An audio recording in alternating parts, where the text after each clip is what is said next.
নারীকে হ্যারাস করার যে সিস্টেম, এটা ঢাকা ৮ আসন থেকে ইনশাআল্লাহ আমরা নির্মূল করে ফেলবো। ঢাকা ৮-এ কিন্তু জেনারেশনাল ওয়েলথ থাকে, জেনারেশনাল ওয়েলদি পিপল এখানে থাকে।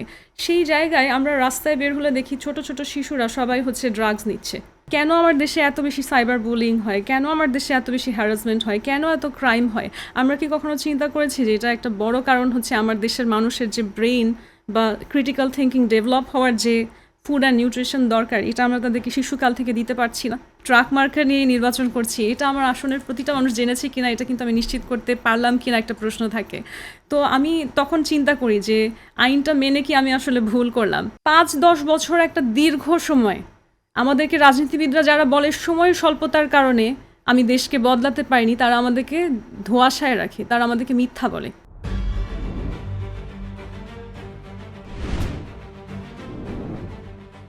নির্বাচনী ট্রেন্ডে বাংলাদেশ সপ্তাহখানেক পরই অনুষ্ঠিত হতে যাচ্ছে নির্বাচন। প্রার্থীরা ব্যস্ত প্রচার প্রচারণায় দিচ্ছেন নানা প্রতিশ্রুতি।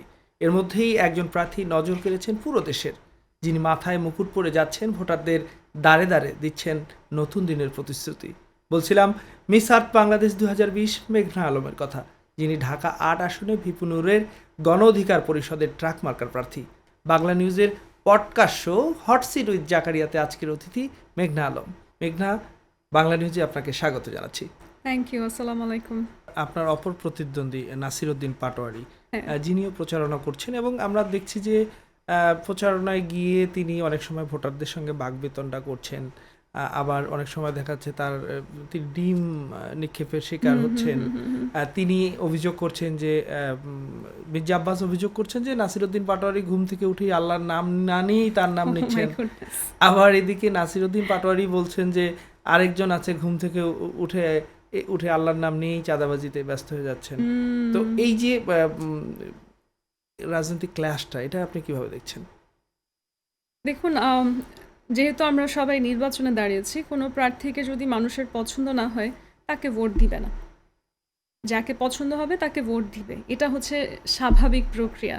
কিন্তু একটা মানুষ আপনি তাকে যদি অপছন্দ করেন, তার গায়ে আপনি ডিম কেন ছুঁড়ে মারবেন? সো আমি নাসিরউদ্দিন পাটোয়ারিকে এরকম আক্রমণ করাটা একেবারেই হচ্ছে পছন্দ করিনি।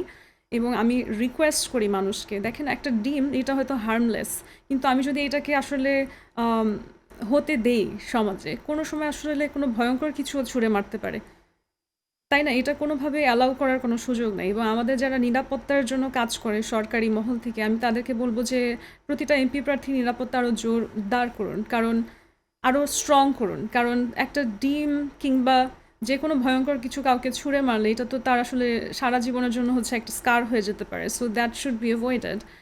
আর একটা যেটা বিষয় হচ্ছে মির্জা আব্বাসকে চাঁদাবাজ বলা, আমার মনে হয় যে যে কোনো কাউকে সরাসরি এটা বলা আসলে একটা আইন বহির্ভূত কাজ। এবং আসলেই যদি তিনি চাঁদাবাজ হয়ে থাকেন এবং নাসিরউদ্দিন পাটোয়ারির কাছে যদি সেটার প্রমাণ থাকে, আমি তাকে রিকোয়েস্ট করব আপনি এটা নিয়ে একটা আইনি স্টেপ নিন, যাতে এই চাঁদাবাজিটা বন্ধ হয়, মানুষের কাছে তার মুখোশ খুলে যায়। এবং আমাদের যে ইলেকশন কমিশন আছেন, সেখানে যদি আসলেই চাঁদাবাজির প্রমাণ তিনি পেশ করতে পারেন, তাহলে তো ওনার নির্বাচনে আসলে অংশগ্রহণ করার কোনো সুযোগ থাকে না।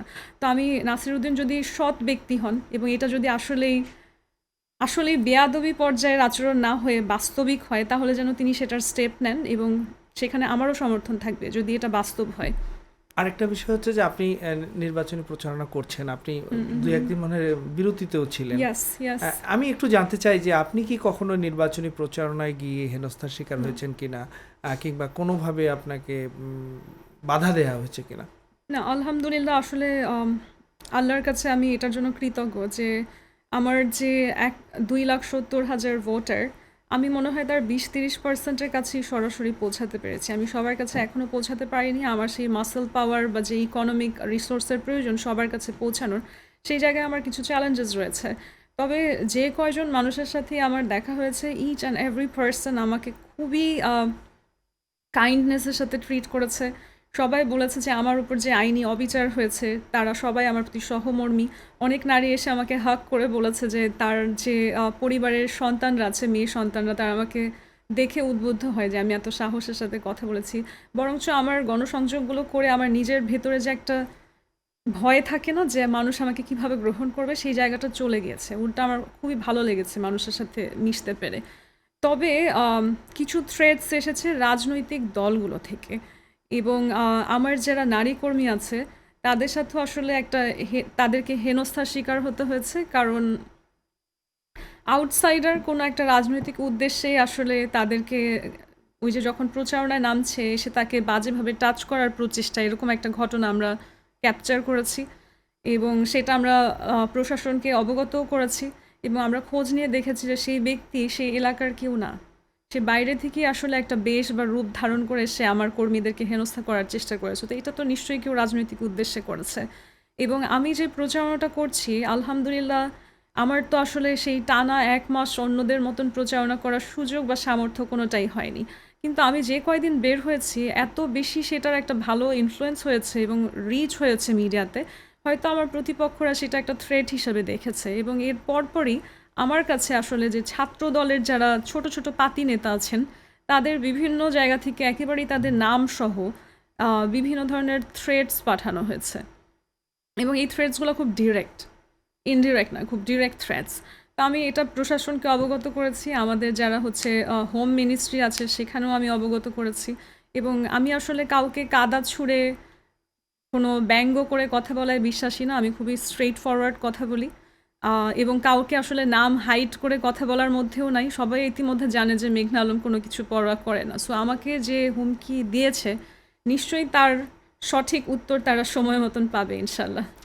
সাম্প্রতিক সময়গুলোতে যদি আমরা দেখি যে সোশ্যাল মিডিয়ায় স্লাট শেমিং, হ্যারাসমেন্ট, নারী জি জি জি নিরাপত্তা, জি জি নারীর পোশাক, নারী নেতৃত্ব, এগুলো বিষয় নিয়ে নানা ধরনের আলোচনা হয়। আমরা একটু আপনার অবস্থানটা জানতে চাই।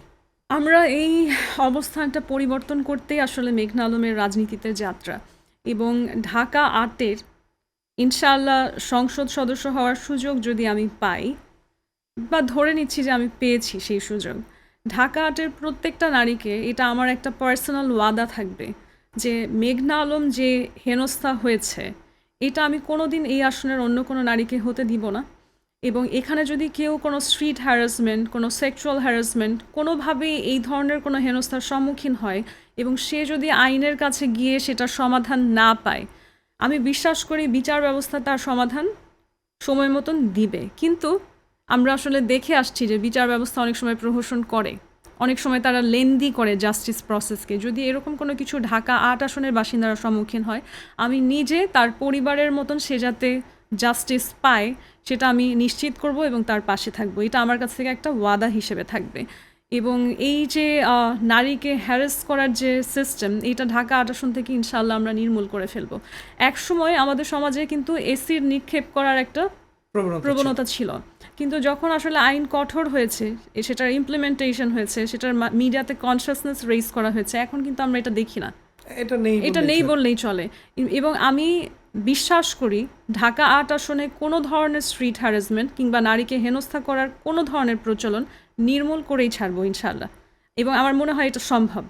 না, আমরা তো সোশ্যাল মিডিয়াতেও দেখি অনেক সময় মেয়েদের নিয়ে নানা ধরনের বক্তব্য করা হয়, মন্তব্য করা হয়। না, এগুলোতে আমার দৃষ্টিকোণ খুবই কঠোর এবং আমাকে যারা সাহায্য করছে আলহামদুলিল্লাহ, দেখেন প্রত্যেকটা খারাপ জিনিসের আবার একটা ভালো দিক থাকে। আমাকে যেরকম অনেক ধরনের ভুয়া নিউজ ছড়িয়ে সেগুলোকে বুস্টিং করে মানুষকে ব্রেইন ওয়াশিং করার একটা অপচেষ্টা করেছে, একইভাবে কিন্তু অনেক সাইবার সিকিউরিটির মানুষ নিজ উদ্যোগে এগিয়ে এসছে আমাকে সাহায্য করার জন্য। সো তাদের সাথে আমার যে কানেকশনটা বিল্ড আপ হয়েছে এবং আমি এটা আমাদের যারা ইলেকশন কমিশনের একটা প্রোগ্রাম ছিল, ইলেকশন কমিশনের সাথে আমাদেরকে কথা বলিয়ে দেওয়ার একটা প্রসেস, এবং এটা করেছিল আমাদেরই হচ্ছে যে নারী ও শিশু মন্ত্রণালয়, সেখান থেকে শারমিন মুর্শিদের একটা উদ্যোগ। সেখানেও আমি বলেছি যে একটা সাইবার সেল আমাদেরকে গঠন করতে হবে, যারা যে কোনো হচ্ছে নারীকে নিয়ে যে বিদ্রূপ মন্তব্য করা কিংবা নারীকে কোনো ধরনের হচ্ছে হুমকি দেয়া, এই জিনিসগুলোকে কিংবা কোনো এআই জেনারেটেড কিংবা তার পার্সোনাল কোনো ফুটেজ নিয়ে তাকে হয়রানি করছে, এরকম যেই ঘটনাগুলোর ইমিডিয়েট স্টেপ নেওয়া প্রয়োজন, সেই সাইবার সেলটা ইমিডিয়েটলি ইন্টারভেন করবে। এবং তারা এটা নিয়ে একটা কাজ অলরেডি শুরু করেছে, একটা হটলাইন তারা সেখানে স্টার্ট করেছে। এটাকেই হয়তো আমি যখন আসবো ইনশাআল্লাহ সংসদে, আমি এটাকে আরও বেশি এক্সপ্যান্ড করব। আমার যে রিসোর্সগুলো আছে যে সাইবার সিকিউরিটি দেওয়ার, সেটাকে আমি 24 ঘন্টা অ্যাক্টিভ রাখবো। এবং আমি আমার নির্বাচনী ইশতেহারে একটা কথা বলেছি যে সিকিউরিটি যারা ফোর্সেস আছে, পুলিশ, আর্মি, এই যে সাইবার নিয়ে যারা কাজ করে, প্রত্যেকের মধ্যে একটা সমন্বয় থাকতে হবে। আমি ধরেন আমি যে নির্বাচনী প্রচারণার এইটাকে যদি একটা এক্সাম্পল দিই, আমি ধরেন পল্টন থেকে রওনা হয়েছি, সেখান থেকে আমি শাহজাহানপুর গেলাম। পল্টনের যারা পুলিশ তারা আমাকে নিরাপত্তা দিল, কিন্তু আমাকে আবার শাহজাহানপুরকে অবগত করতে হচ্ছে যে আমি সেখানে যাচ্ছি। তা এই যে আমাকে যদি আসলে নিরাপত্তা দিতে হয়, তাহলে আমার এই পুরো এরিয়াটার সকল পুলিশ স্টেশনের মধ্যে কিন্তু একটা সমন্বয় থাকতে হবে।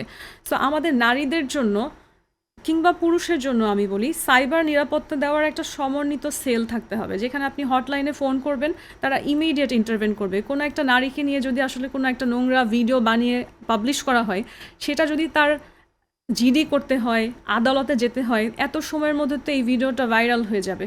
এত মানে তার সময়ের যে মধ্যে ক্ষতি হওয়ার কথা সেটা তো ক্ষতি হয়েই তার যাবে। হয়েই যাবে, এবং এই সময়ের মধ্যে অনেকে সেটা বিশ্বাস করে ফেলবে।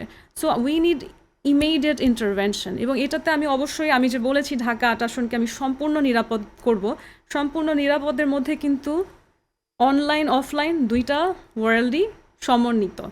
এবং সেই সম্পূর্ণ নিরাপত্তার মধ্যে আছে কোনো চাঁদাবাজি হওয়া যাবে না।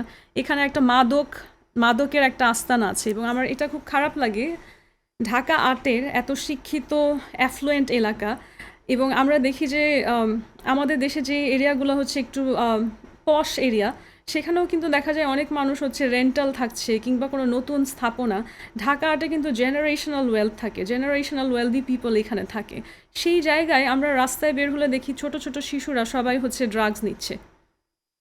সেই জায়গায় সেই গরিব বস্তির মানুষ যারা আসলে প্রপারলি খাবার খেতে পায় না, এই ছোট শিশুগুলা কিন্তু এমনি এমনি ড্রাগস নিচ্ছে না। তাদের তো যথেষ্ট পরিমাণের খাবার, নিউট্রিশাস ফুড, সোশ্যাল সিকিউরিটি নাই। তাকে তো নিজেকে বিজি রাখতে হচ্ছে, নিজের যে হাঙ্গারটা, ক্ষুধাটা, এটা দমন করে রাখতে হচ্ছে। তা আমি যদি আজকে গিয়ে একটা কঠিন আইন করে দেই যে এখন থেকে মাদক দেখলেই আমি এই শিশুগুলাকেও শাস্তির ব্যবস্থা করব, তাতে হয়তো আমি মাদক বন্ধ করতে পারবো, কিন্তু আমি কি ওদেরকে সুস্থ জীবন দিতে পারবো? ওদেরকে বাঁচিয়ে রাখতে পারবো? ওরা কিভাবে বেঁচে থাকবে? So I need to provide them food. তাদের পুনর্বাসন, তাদের এক্স্যাক্টলি, খাবার, তাদের চিকিৎসা। খাবার। তো আমার নির্বাচনী ইশতেহারের একটা বড় অংশ হচ্ছে মানুষের হেলথ এবং নিউট্রিশন। হেলথ এবং নিউট্রিশনের যে প্রভাব, আমাদের রাজনীতিবিদরা এটা আসলে রাজনীতির দৃষ্টিকোণ থেকে ভাবেই না। তারা ভাবে পভার্টি দূর করার জন্য মৌলিক অধিকার হিসেবে শুধু খাবার। আজকে সারা পৃথিবীতে নিউজ হয় সবচেয়ে কম আইকিউ বুদ্ধির দেশের মধ্যে বাংলাদেশ। আমাদের কেমন লাগে এটা শুনতে? লজ্জা লাগে না?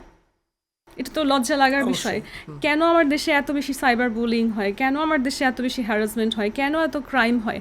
আমরা কি কখনো চিন্তা করেছি যে এটা একটা বড় কারণ হচ্ছে আমার দেশের মানুষের যে ব্রেইন বা ক্রিটিক্যাল থিঙ্কিং ডেভেলপ হওয়ার যে ফুড অ্যান্ড নিউট্রিশন দরকার, এটা আমরা তাদেরকে শিশুকাল থেকে দিতে পারছি না?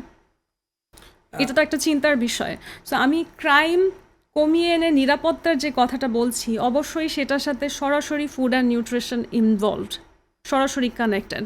সো আমার নির্বাচনী ইশতেহারে একটা বড় জায়গা হচ্ছে আমার এলাকার মানুষের নিউট্রিশনটাও এনশিওর করা। আপনি ঢাকা ৮ আসনে মানুষের কাছে যাচ্ছেন, ঢাকা ৮ আসন চষে বেড়াচ্ছেন। ঢাকা ৮ আসনে আপনি কি কি সমস্যা দেখছেন, বা মানুষ আপনাকে কি কি সমস্যার কথা বলছে?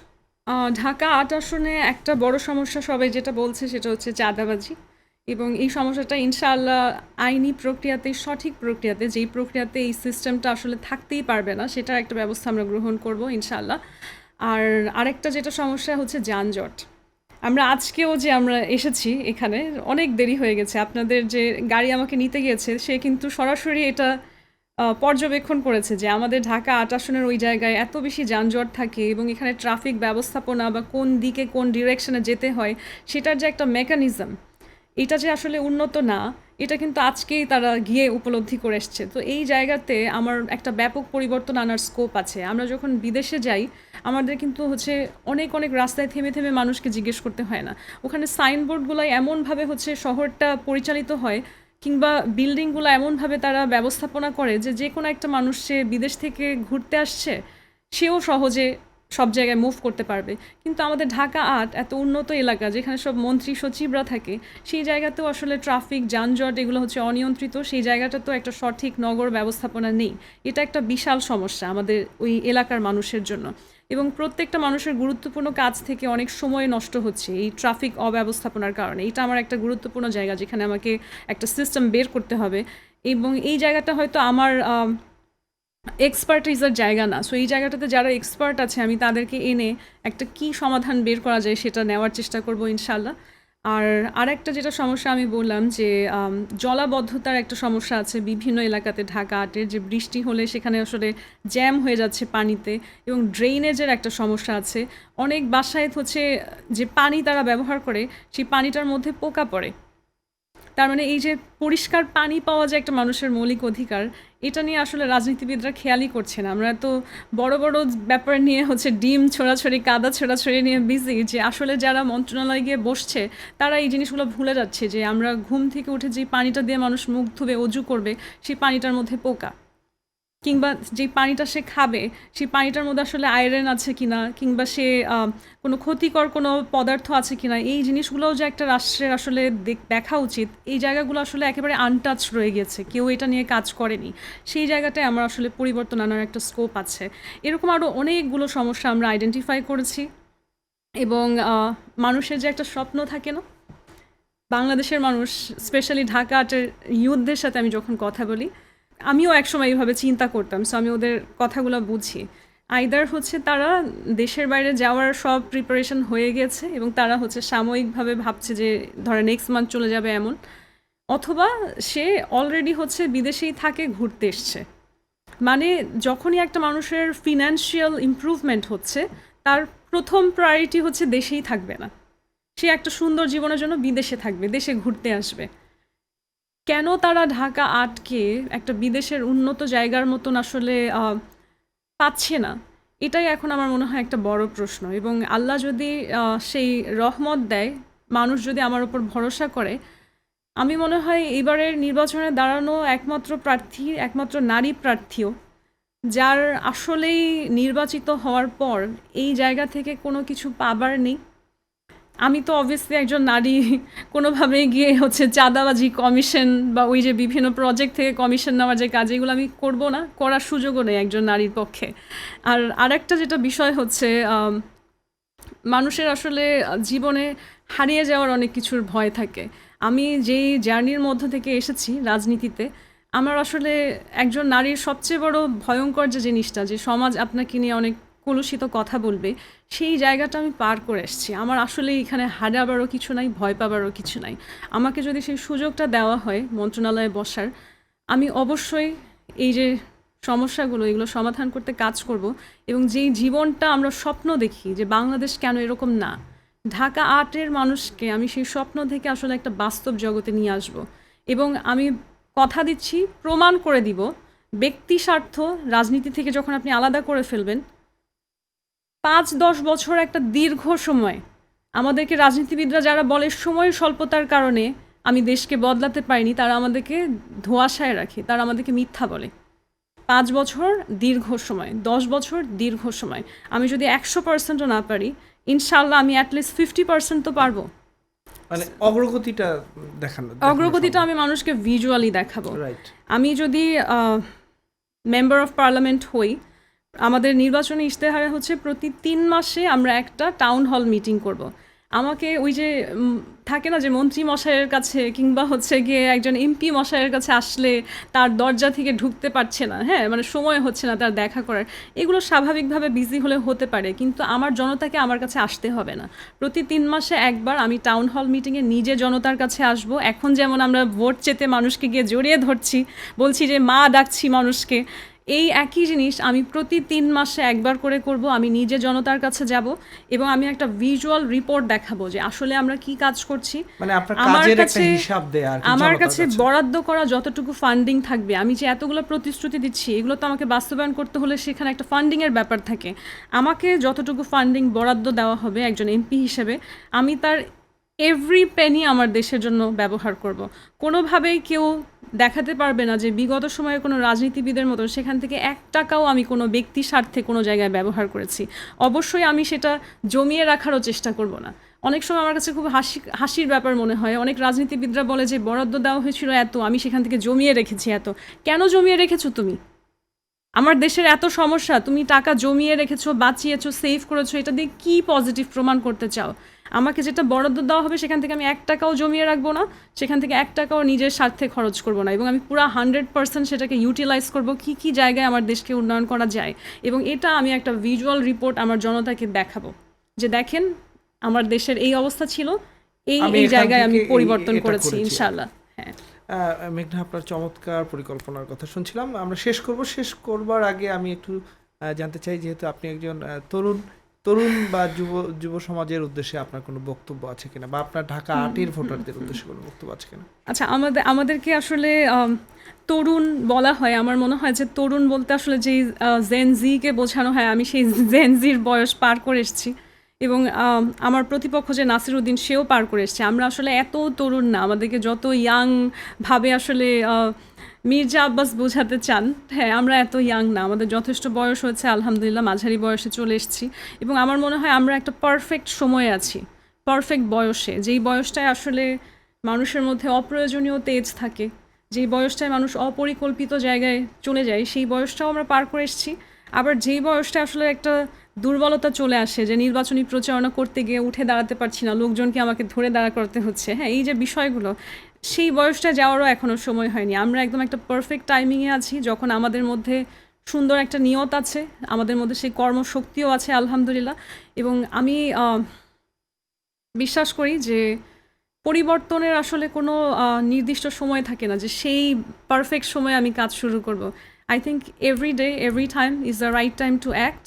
এবং এখন যখন আমি নিজের মধ্যে অনুভূতিটা পাচ্ছি, যে সাহসটা পাচ্ছি দেশের জন্য কাজ করব, এখনই আমাকে পিছপা হওয়া যাবে না, যত হুমকি আসুক। এবং আমি যে বিরতিটা নিয়েছিলাম নির্বাচনী প্রচারণা থেকে, সে আমি আমার যে সরকার আলহামদুলিল্লাহ তারা আমাকে এনশিওর করেছে যে হয়তো আজকে বা কালকের মধ্যে আমার নিরাপত্তার যে লোক দেওয়ার কথা সেটা হয়ে যাবে, হলে I will be back to নির্বাচনী প্রচারণা। এবং মানুষ যদি আসলে সমর্থন করে, ইনশাআল্লাহ দেশকে আমরা একসাথে পাল্টাবই। ধন্যবাদ মেঘনা আলম, এতক্ষণ বাংলা নিউজে সময় দেওয়ার জন্য। Thank you, thanks to you as well. প্রিয় দর্শক, এই ছিল আজকের podcast hot seat with Zakaria. আবারও হাজির হব নতুন কোনো দিনে, নতুন কোনো অতিথিকে নিয়ে। ততক্ষণ পর্যন্ত ভালো থাকবেন, সুস্থ থাকবেন এবং বাংলা নিউজের সঙ্গেই থাকবেন।